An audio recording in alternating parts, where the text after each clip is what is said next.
Today we're going to be introducing you to the Western Aphasia Battery Revised Edition. The author is Andrew Kurtz. It was published by Pearson. The year it was published is 2006. The address is 330 Hudson, New York City, New York. The age range is anywhere from 18 to 89 years old in 11 months. You can find this information at www.pearsonassessments.com. The total cost of the test kit and materials is $279. The test forms and reports are $36.90. The support materials are $450 for each subsection. This assessment measures linguistic and non-linguistic skills typically affected by aphasia. The suggested time for administration is 30 to 45 minutes for the first part and 45 to 60 minutes for the second part. The Western Aphasia Battery Revised Edition assesses linguistic skills most frequently affected by aphasia, plus key non-linguistic skills, and provides differential diagnosis information. Adaptable to various administration settings from hospital room to clinic, it provides a baseline level of performance to measure change over time. This assessment is an individually administered assessment for adults with required neurological disorders as a result of stroke, head injury, or dementia. It classifies the type and severity of aphasia disorder if present and gives a clinically valid baseline for diagnosis, prognosis, and research.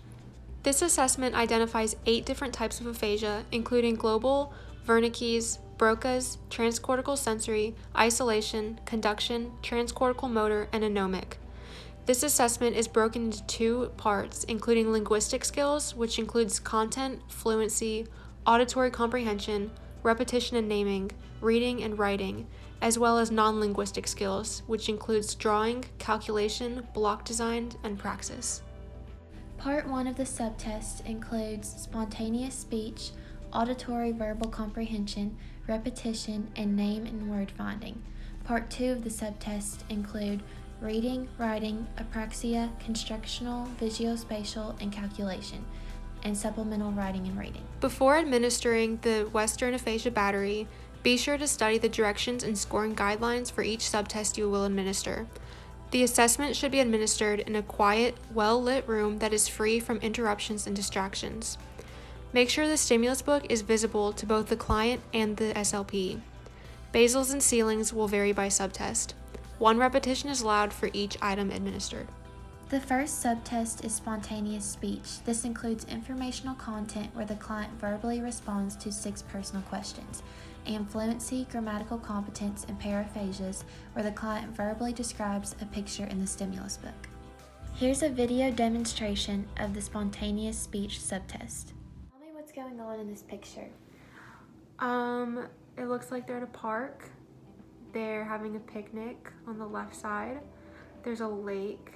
And there's a guy flying a kite, there's some dogs, there's a boat in the water, and there's a little house in the background. Okay, good job. Scoring for this subsection is from 0 to 10. 10 points are given for sentences of normal length and complexity without slowing down, stopping, or articulatory difficulty, and no paraphasias. As sentences become less lengthy and less complex, more slow with paraphasias, less points are given. The next subtest is auditory verbal comprehension. This consists of some yes and no questions. The client must answer personal, environmental, and general questions with a yes or no. It also consists of auditory word recognition. The client must point to the object or picture the clinician names. Last is sequential commands. The client must execute 11 commands that increase in difficulty and length. The next subtest is repetition, where the client must repeat words, phrases, and sentences of increasing difficulty. The last subtest of Part 1 is naming and word finding. This consists of object naming, word fluency, sentence completion, and responsive speech. The first subtest of the non-linguistic portion of this assessment has 9 subtests. The first one is reading comprehension of sentences, where the client is shown 8 test sentences and asked to point to the best missing word from a list to complete the sentence. The next section is reading commands, where the client is asked to read a command out loud and then do what it says. There are 6 items. The third subsection is written word from stimulus object choice matching. Objects are placed in a random order in front of the client, and they are asked to point to the object that matches the word on the card shown to them. The fourth subsection is written word stimulus, picture choice matching, where a card with pictures is shown to the client and they are asked to point to the picture that matches the word on the same card as the previous task. The fifth subsection is picture stimulus, written word choice matching. The same words on the card from the previous two tasks are shown to the client and they are asked to point to the word that matches the picture presented one at a time. The sixth subsection is spoken word, written word choice match, where the client will choose one of 5 cards matching the given word by the SLP.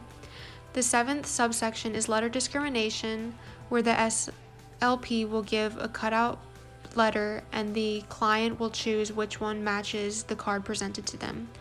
The eighth section is spelling word recognition, where the client must say the word that the examiner spells orally. The ninth section is spelling, where the client must spell the word said orally to them by the examiner. The second subtest under non-linguistic skills is writing. This includes writing on request, written output, writing to dictation, writing of dictation or visually presented words, alphabet and numbers, dictated letters and numbers, and copying a sentence. The next subtest is Aphasia, where the client is asked to perform 20 actions given by the SLP. The final subsection is constructional, visual spatial, and calculation.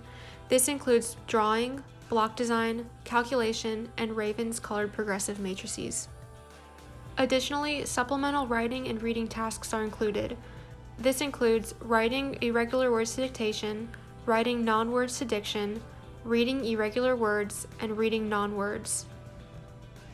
Scoring varies for each subtest as well as basals and ceilings. Repetitions are allowed once for each item administered. For the spontaneous speech subtest, conversational is scored from 1 to 10. 1 point is deducted for every incorrect response. 1 point is given if no response was given. Fluency is scored from 1 to 10. Points are deducted if speech is slower, shorter, and less complicated. For the auditory verbal comprehension, yes and no is scored from 0 to 3. 3 would be correct, 0 would be ambiguous. Auditory word recognition is 1 point per correct response, 60 points max. Sequential commands is 1 point per correct response, 80 points max. For the repetition subtest, 2 points are given if an item is incompletely repeated. 1 point is taken off for errors in the sequence of words, or for every literal paraphasia. The max is 100. For the naming and word finding subtest, object naming is worth 3 points. The maximum is 60 points. For word fluency, 1 point per response is given. The maximum is 20 points. For sentence completion, each response is worth 2 points, maximum of 10. For response speech, each response is worth 2 points, maximum of 10. Under the reading subtest, reading comprehension has a maximum of 40 points and reading commands has a maximum of 60 points. After the first 2 subtests are administered, if the combined score of tasks 1 and 2 is 50 or greater, give full credit of 100 minus twice the difference of the client's score from 60. If this is not applicable, continue testing. The remaining subtests under the reading section reward 1 point per correct response. Under the writing subsection, after administering the first 3 subtests, if the combined score of tasks 1, 2, and 3 is 40 or greater, the score is twice the patient's score. Writing scores are scored in half-point increments. Under the Aphasia subtest, each action is scored out of 30 points for a maximum of 60 points. Under constructional, visual spatial, and calculation, block design deducts points based on time taken to complete for a total of 3 possible points. Calculation awards points per correct response for a maximum of 24 possible points. Raven's colored progress matrices awards 1 point per correct response for a maximum of 37 total points possible.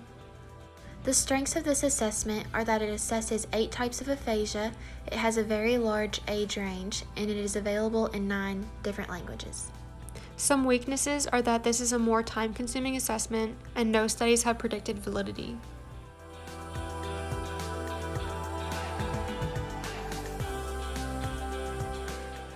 Thank you for watching.